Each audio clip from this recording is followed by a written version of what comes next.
Vous êtes dans l'émission Amour et Vie. Aujourd'hui, on reçoit Peter Wessler, producteur laitier de Warwick. Il nous racontera comment il a connu le Seigneur au travers de sa femme Jessie Maheu et comment sa vie a changé depuis ce moment-là. Depuis nos studios de la télévision communautaire de l'Érable à Plessisville, je vous présente Peter. Alors, sois le bienvenu. Merci, René. Moi, ce qui m'impressionne, c'est tu viens de la Suisse. Oui. Et tu parles allemand. Oui, suisse-allemand, oui. Ton français vient d'où? Au Québec. Au Québec. Oui. Quand tu es arrivé au Québec, et là, on nous ramène, OK? Oui. Maintenant, parle-nous en Suisse un petit peu. Oui. Et tu es venu au Québec. Qu'est-ce qui a emmené la venue? Qu'est-ce qui s'est passé? Au Québec. Et ta petite enfance en Suisse d'abord. Mon père, il louait une ferme en Suisse. Puis le propriétaire, il a pas voulu renouveler le contrat. Fait qu'il a vendu les terres pour faire du résidentiel. Fait que mon père, c'était son rêve d'avoir sa propre ferme. OK. C'est parce que les terres sont tellement chères, il n'y a pas de terre à vendre en Suisse. Il n'y en a pas. Puis quand que les personnes qui ont des terres, ils les vendent pour faire du résidentiel ou du commercial. OK. Fait que les agriculteurs sont pas capables de prendre de l'expansion ou acheter des terres. Donc, vous êtes en location. En location, souvent, ouais. Il y a des propriétaires, il y a des locations. Et dans les locations, c'est précaire. Quelqu'un peut louer pendant tant d'années. Il n'est pas renouvelé, il perd sa ferme. Puis ça ferme. Il revend son troupeau, sa machinerie qu'il a acheté, puis il recommence à zéro. Donc, ton père voulait prendre de l'expansion. Oui. Et toi, jusqu'à quel âge tu as été en Suisse? À 8 ans. Jusqu'à 8 ans. Jusqu'à 8 ans. Donc, une petite enfance à l'école en allemand. Oui. Donc, jusqu'à la troisième année. Toute la culture suisse-allemande. Oui. Et là, tout d'un coup, ton père vous annonce, on déménage. On déménage au mois de janvier 1979, il est parti avec un agent d'immeuble. Mais toi, là, à 8 ans, tu vas apprendre que tu changes de pays pour apprendre une autre langue. Oui. Ça a été un défi ou t'es devenu anxieux et inquiet? Non, pas du tout. On était enchantés. Ah oui? Oui. Toute la famille. Toute la famille. C'est pas grave qu'on perd les amis, on décolle d'une aventure extraordinaire vers le Québec. Ben, c'était comme tout petit garçon, ils ont été élevés sur une ferme. OK. On voulait avoir une ferme, puis en Suisse, mon père était pas capable d'acheter une ferme, puis c'était pas accessible. Et là, vous arrivez au Québec, là. Ouais. Le mois de janvier, il est allé visiter une ferme à moins 30. Et là, tu te ramasses du jour au lendemain sur une ferme au centre du Québec. Centre du Québec, à Warwick. L'aventure commence. Ouais. La petite école. La petite école, parlait pas un mot français. Il y avait un monsieur qui venait à la maison pour nous enseigner le français, moi et mon frère. OK. Ben, il est venu juste 2 fois parce qu'on aimait mieux aller faire du start avec mon père. Oh! Qu'à d'apprendre des cours de français à la maison. Donc, des petits tannants. Ouais, des petits tannants. OK. Vous êtes combien d'enfants chez vous? 5 enfants. 5 3 enfants. sœurs, j'ai un frère jumeau. Maintenant, je te ramène. On a parlé de toi, de petite enfance, l'école, la transition. Qu'est-ce qui t'a emmené au Seigneur? Qu'est-ce qui m'a emmené au Seigneur? D'une famille catholique, on a toujours cru à Dieu. OK. Je crois au Seigneur, mais mes parents, ils allaient à l'église quand j'étais jeune. Mon père faisait ses prières au repas, il bénissait les repas. Qu'est-ce qui m'a emmené au Seigneur? J'ai rencontré ma femme, Jessie. OK. Elle m'a donné la foi. Puis on était allés en vacances ensemble, on a rencontré des itinérants. Avant ça, j'étais plus porté à juger. Mais ça m'a vraiment touché, ça m'a ouvert le cœur. Oh! Les itinérants, ça m'a touché. C'est pas à nous à juger. C'est le Seigneur qui va nous juger. Okay. Dans la rue, là, qu'est-ce que tu as découvert chez les itinérants qui t'a fasciné? Qu'est-ce qui m'a fasciné? C'est surtout, il y avait un jeune homme, 18 ans. Ça m'a touché. On lui a parlé du Seigneur, puis il est venu les larmes aux yeux. Okay. On lui a donné du linge, j'ai donné mon linge, puis ça m'a vraiment touché, il est venu les larmes aux yeux. Autre chose. Ouais. Jessie a donné son témoignage ici. Et je ne veux pas revenir sur son témoignage, mais tu l'as nommé. Jessie, et cette perle que tu as découverte, et qui a permis que tu viennes au Seigneur, Quelle a été cette découverte de cette perle? Conte-moi un petit peu comment que ça s'est passé. Ben, on s'est rencontrés, j'avais passé une annonce pour une colocation. J'avais un loft à louer. OK.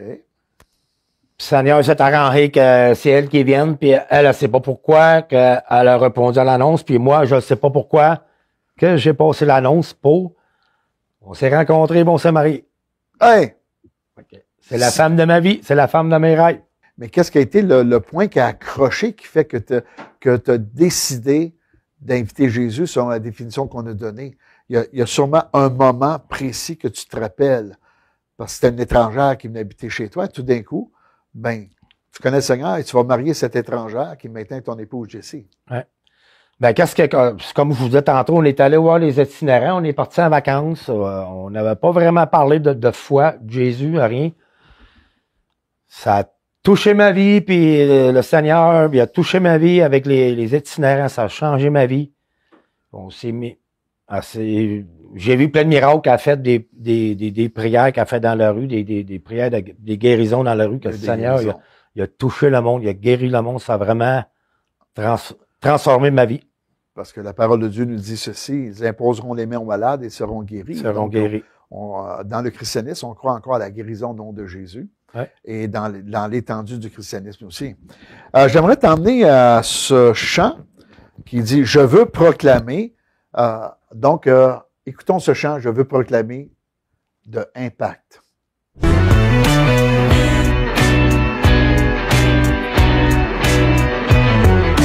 Mes yeux sont sur toi, tu garderas mes pas, mes pas.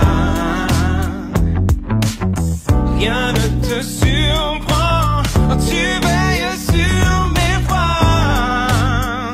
mes voies, car tu es puissant, je ne manquerai rien. Tu es ma force et ma vie t'appartient. Je veux proclamer que Jésus-Christ est roi. Il est roi.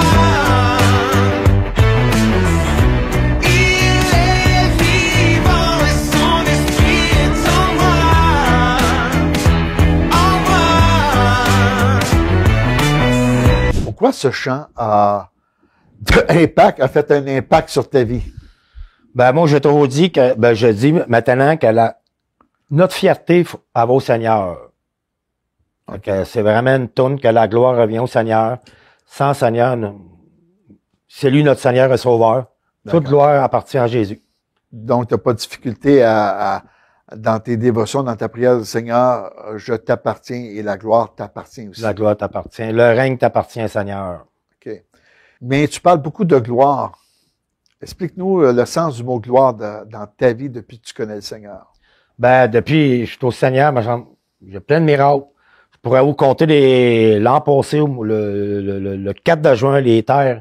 Tous les voisins, les terres, ils ont gelé. OK. Mes voisins, les récoltes, ils ont gelé. Nous, chez nous, on a prié le Seigneur. Il n'y a rien que gelé. Wow! Puis j'ai eu les meilleures récoltes que j'ai jamais eues. Dans la digestibilité des fourrages, ça a été extraordinaire. L'analyste qui vient faire des analyses, d'accord, il n'en croyait pas. Il a repéré une autre analyse parce qu'il a dit ça se peut pas. Et on parle de quel type de grain que c'est du grain que tu as cultivé pour le fourrage ou? Ouais, c'est du maïs en silage. OK, du maïs en silage. Ouais. OK. Puis il était top one pendant que les autres ont gelé. 87% de digestibilité. Wow! Le monsieur qui fait les rations, le nutritionniste, OK. il a dit ça se peut pas, je vais reprendre une autre analyse. Wow. Il a sorti pareil encore. J'aimerais te ramener sur un fait qu'on a rendu gloire à l'Église il y a quelques semaines passées. Tu aurais pu passer au feu. Ouais. En 2012, on a passé entièrement au feu. Tous les animaux y ont brûlé. Avec la ferme que tu es là maintenant? Oui. Oh, OK. 2012. J'avais pas donné ma vie à Dieu, au Seigneur. Tout a brûlé au complet. Tout. En Perte 2020, perte totale. Et comment tu as vécu ça, là, avant de venir à ce que tu as vécu dernièrement, qui était c'était spécial. Cette perte totale a fait, qu'est-ce que ça fait dans ton cœur à ce moment-là? C'est sûr que ça a été une tristesse, ça a été très dur. C'est un choc que tout perdre OK. ce que mon père, une ferme familiale, tout ce que mes parents ils ont travaillé longtemps pour monter ça, le troupeau. Tu as racheté la ferme familiale, toi? Ouais, en OK. 2010, ouais. OK. Moi et mon frère jumeau. OK. Est-ce que tu as été amer envers Dieu? Est-ce que tu en as voulu à Non, toute pas la du tout. terre? Non, non, Non? Tu n'as pas eu ce, Non. ce sentiment, Non. qu'est-ce Non. que tu me fais vivre? Non? non, non. Wow! Ben là, je suis très reconnaissant à Dieu parce qu'en 2022, le feu il a pris au plafond encore. OK. Par miracle, le feu il s'est éteint tout seul. Wow! Puis c'est mon frère, il a dit c'est un miracle. Ben j'ai dit c'est juste Dieu qui fait des miracles. Alors, C'est le Seigneur qui a éteint le feu. Là. Il a voulu épargner c'est une grâce que tu as vécue. une très grande grâce. Ben, gloire à Dieu. Gloire à Dieu certain. Tu as un verset ici dans Romains, chapitre 16, verset 27, qui dit à peu près ceci, de mettre notre confiance dans le Dieu qui est sage et le Dieu glorieux et de se laisser imprégner par cette pensée de la gloire de Dieu dans nos vies. Ouais. Et là, ce verset-là, il t'a apparu quand dans ta vie que tu dis, ça c'est un verset que je vais garder longtemps dans ma vie, là? Moi, je te dirais, c'est le 15 décembre 2020, quand j'ai été baptisé. OK. Baptisé d'eau. OK, tu étais baptisé d'eau. Ouais. OK. Baptisé d'eau et du Saint-Esprit, ça m'a touché, ça a transformé ma vie. Et ce verset-là est devenu vivant depuis ce temps-là. Ouais. Je mets ma gloire au Seigneur. Wow. Ouais. Dernièrement, là. Ouais. OK, depuis peut-être 6 mois. OK. On t'a vu arriver à l'église. Ouais. On t'a vu venir te présenter. Tu es venu me voir. Ouais. Puis tu me dis, voici, moi, je partage la parole sur les rues. Ouais. Et après ça, on ne t'a pas revu pendant 1 mois et demi. Et tout d'un coup, vous êtes revenu. Et vous avez choisi de vivre votre foi au milieu de nous. Ouais. OK? Quelle raison qui fait que vous avez choisi de vivre votre foi au milieu de nous? C'est l'accueil. OK. Ton accueil, c'est ta simplicité. Ben, je te remercie bien gros. Ça a été très agréable, cette entrevue. Et on a appris à te connaître un peu plus, comment que tu as connu le Seigneur. Ouais. Et comment tu es arrivé au Québec. Et vraiment, Peter, je suis très enchanté que tu aies été sur notre Vraiment, émission. René. Rappelez-vous de Peter, qui est de la Suisse et qui maintenant habite au Québec. Il est québécois au milieu de nous. Et c'est une grâce de l'avoir dans cette émission. Vous avez entendu Peter Wessler, un producteur laitier d'une ferme à Warwick. Dans notre vie, le Seigneur emmène des gens qui sont capables de changer toute notre façon de penser et de faire. Une personne qui jugeait les sans-abri dans la rue est devenue quelqu'un qui les aide maintenant sans les juger. Je suis dans ta présence, attendant en silence une parole de toi.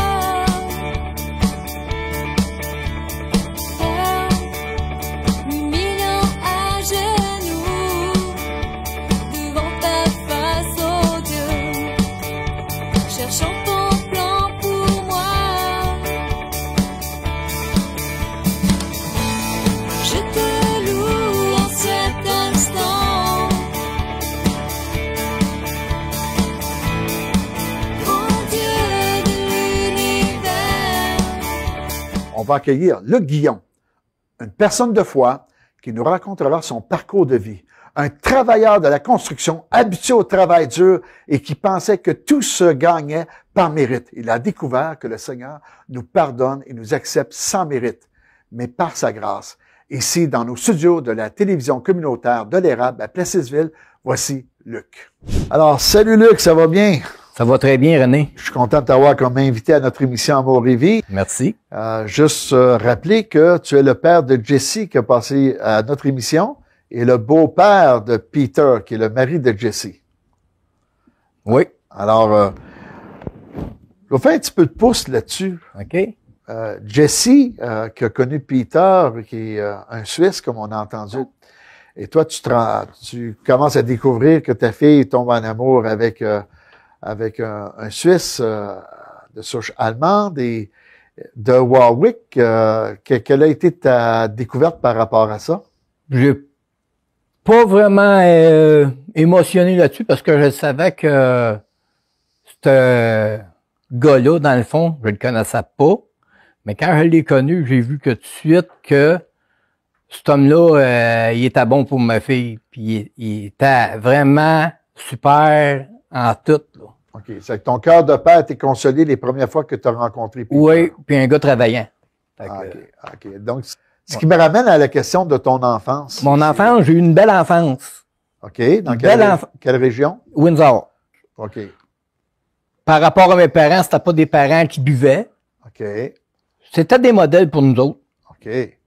Tu travailles dans quoi maintenant? Là, je travaille comme dans la construction, mais la même job, je peux faire du lavement à haute pression, à basse pression, OK. pour les usines ou peu importe.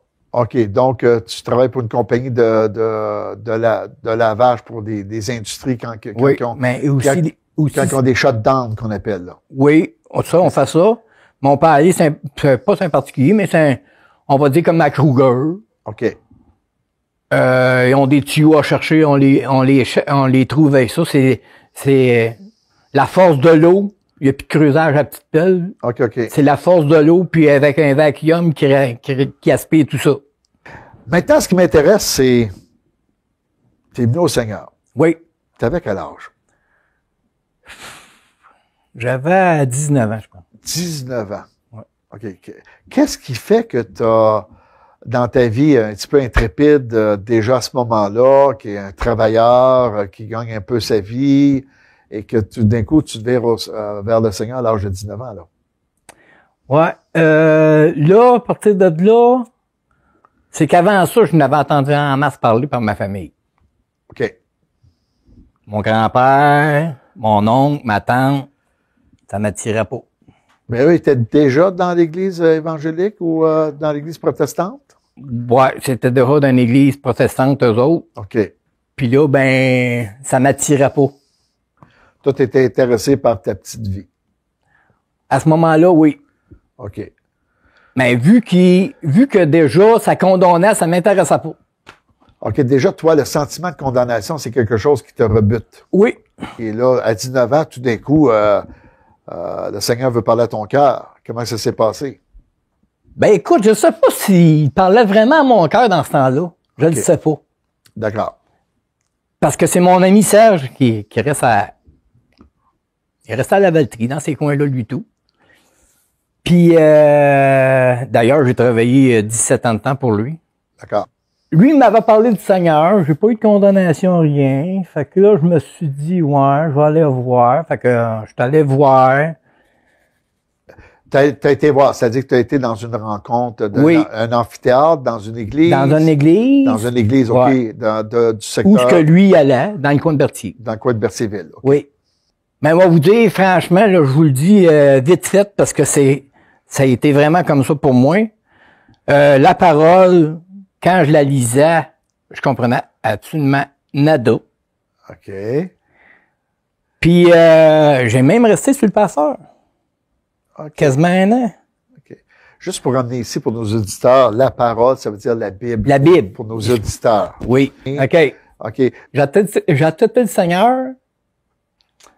Mais là, j'avais des affaires que ça marchait pas pendant toute mon enfance. J'ai dit, je me suis fait baptiser tout. Puis là, je me souviens de m'avoir élevé de l'eau du baptême. Puis que j'ai dit, c'est trop facile, ça se peut pas. Ça marche pas. OK. Qu'est-ce que tu crois qui était trop facile? Ben, d'accepter Jésus comme Seigneur et Sauveur, puis que t'aies rien à faire. Mais maintenant, tu posais ces questions-là, tu étais baptisé, donc, parce que tu as reconnu le Seigneur Jésus dans ton cœur. Oui, je le croyais. OK. Je le croyais. Ça, c'était... Oui. Puis tu l'as invité dans ton cœur. À ce moment-là, je ne sais pas si je l'ai invité dans mon cœur. OK. Donc, rien n'est clair encore, même au moment que tu t'es fait baptiser, sinon Non. que tu croyais en Jésus. J'ai demandé au pasteur, j'ai dit, je comprends rien. Il dit, lis, puis lis. Ouais, mais lis, puis lis. Il faut que tu comprennes de quoi pour lire. ben beau, là. Puis tout le monde me disait la même affaire, lis. Non, ça rentrait pas, il n'y a rien D'accord. qui se faisait. C'est ça. Là, après ça, je me suis marié. OK. J'ai eu des beaux enfants. T'en as eu combien? J'en ai 3. Tu en as 3 filles. 3 filles. Donc, 3 filles d'une maison, ça doit... Ça bardasse. Là, tu t'es marié, t'as suivi le Seigneur encore à ce moment-là. Ben oui, j'avais emmené mon épouse, puis elle a changé un petit peu là-dessus. Je l'avais emmené j'allais à Sherbrooke de ce moment-là. OK. Puis là, oui, mes enfants et tout nés. Oui. Ce qui m'amène à vouloir que partager ton verset de Jean 3,16. Oui. Ça parle de quoi, ça? Car Dieu a tant aimé le monde qu'il a donné son Fils unique afin que quiconque croit en lui ne périsse point, mais qu'il ait la vie éternelle. Donc c'est un verset qui touche à cause de l'œuvre du Calvaire. Ça parle de l'œuvre du Calvaire ou de l'amour qui est impliqué dans l'œuvre du Calvaire? Ben, c'est l'amour, puis en plus, Dieu m'a jamais jugé. OK. C'est pour ça que j'ai accepté le Seigneur d'ailleurs, parce que c'est pas lui qui me jugeait. S'il y avait quelque chose, c'était les hommes. Je sais que tu as un chant là, qui est le King à valider. Oui. Et on va prendre le temps d'écouter ce chant. Non, ce n'est pas la foule qui doit me dicter ce que je dois faire. Je follow le Christ, j'ai dit non à Lucifer. Votre humble serviteur, tu ne peux pas m'arrêter tant que le King m'a validé. Le King m'a validé, le King m'a validé. Tu ne peux pas m'arrêter tant que le King m'a validé. Le King m'a validé, le King m'a validé. Tu ne peux pas m'arrêter tant que le King m'a validé. La famille c'est comment? Il n'y a vraiment rien d'étonnant. On peut rester à l'aise et à la fois céleste tout en suivant la tendance du moment. L'objectif est fixé, même s'il est vrai que l'enjeu est risqué. Faire à ce que la Kingdom Music fasse du bruit dans toutes les cités. Le message on ne va pas le changer, quitte à ce qu'on vienne nous menacer. Ils n'ont qu'à avoir le démon contre moi, mais je vais finir par le chasser. La victoire est à nous, ils ont perdu d'avance. On compte sur la grâce, compte sur la chance. Ils ont fait un pacte, on a fait une alliance. Ici c'est le tout-puissant qui mène la danse. Parle-nous de ce chant. Pourquoi que c'est un chant important pour toi? Que moi, la prière, prier pour les malades, puis tout ça, ça me concerne, parce que, comment je te dirais bien ça, si Dieu le faisait, pourquoi que il nous envoie à le faire aussi? D'accord. Dans notre cœur, si on y croit, ça se passe. Tu pries pour les gens pour qu'ils soient guéris. Oui. Vous voyez des guérisons lorsque vous priez. Ben, pas tout le temps. Ben oui, je l'ai vu. Ben, gloire à Dieu, je suis content que tu ne dises pas tout le temps. Parce que c'est une prière de la foi. Oui. Et parfois, on a le désir que les gens soient guéris. Oui. Et que c'est juste notre bon cœur qui est en prière à ce moment-là. Et Mais voilà. on laisse le Seigneur nous diriger quand même. Et voilà. Écoute, tu me disais que tu avais un deuxième verset que tu aimais dans Romains, chapitre 10, verset 9. Oui. Paul, ici, au Romains, va dire, confesse au Seigneur Jésus. Oui. Crois que Dieu a ressuscité Jésus et tu seras sauvé. Oui. Ça me ramène à cette pensée que tu avais au baptême. Ça se peut-tu que ça soit si simple que ça? C'est ça. Et pourquoi que ce verset devient si important pour toi? Parce que tu te posais la question après le baptême, ben, est-ce possible que ça soit si simple que ça? Dieu me parlait à ce moment-là quand même, mais je ne le comprenais pas. Okay. Que je trouve que ce verset-là était ben trop facile à accepter. OK. Tu comprends-tu? Parce que moi, là, tout a été compliqué, moi, dans ma vie, je dirais. D'accord.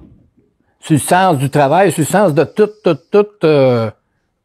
Donc, il a fallu que tu bûches fort pour acquérir Tout les le temps, choses. tout le temps, tout le temps. OK. Tu n'as rien Tout le acquis temps. Non. facilement. Non. Donc, pour toi, le salut gratuit à la croix. C'était trop facile. C'était trop facile. Maintenant, qu'est-ce que tu dis de ça? Ben, je dis aux gens qui vont nous écouter aujourd'hui, je dis acceptez-les comme Seigneur et Sauveur parce que c'est vraiment lui qui peut nous dégager de tout, de nos oppressions, de tout ce qu'il peut avoir dans notre vie.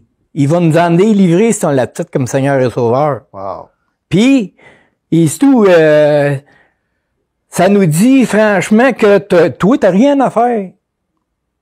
C'est lui qui fait tout, mais il nous demande de faire le premier pas. OK. C'est quoi le premier pas? Le premier pas, c'est le pas de la foi. OK. C'est de marcher, dire oui, Seigneur, je t'accepte. C'est par la foi seulement qu'on peut être sauvé. D'accord. Tu peux pas faire acheter ça, tu peux pas travailler bien dur pour avoir ça, t'auras rien. OK. Donc, la foi, est-ce qu'on peut expliquer, c'est de faire confiance à notre chaise que si on s'assoit dessus, elle ne brisera pas? On pourra. Donc, c'est de faire confiance à Jésus qui nous dit, viens à moi, je veux te sauver, tu n'as rien à faire. Ouais. Puis Sinon, je pense, sinon que me suivre. Sinon, qui est plus solide qu'une chaise. OK. Sur ce, j'aimerais juste nous libérer de cette émission et merci Luc. Nous avons entendu Luc, un homme franc, qui nous a parlé avec son cœur, en toute sincérité. Il a reconnu ses manquements et que le Seigneur voulait l'avoir près de lui quand même. Nous avons su qu'il n'était pas nécessaire de tout comprendre pour avoir la foi. Je voudrais justement prier pour vous. Seigneur Jésus, puisses-tu mettre ta main sur chacun d'entre nous qui croyons que nous avons une petite foi. Tu as pris Luc, tu as pris la foi qu'il avait, tu l'as accompagné, il s'est tourné vers toi et il partage maintenant la grandeur que tu fais dans sa vie, comment tu prends soin de lui. Seigneur, tu ne détestes aucune foi de personne, car la foi, si petite soit-elle, est toujours bien reçue de toi. Je te demande de toucher nos cœurs et de cesser de croire qu'une petite foi n'a pas de valeur, mais bien au contraire. La foi, c'est de croire en petit à ce que tu fais de grand pour nous, au nom de Jésus. Amen. Je vous rappelle que notre Église Amour-Lévis ouvre ses portes les dimanches matins à 10h à Victoriaville, si vous voulez nous visiter. Et je vous attends aussi la semaine prochaine pour une autre émission ici à la TVCE. Au revoir. Merci. À la semaine prochaine.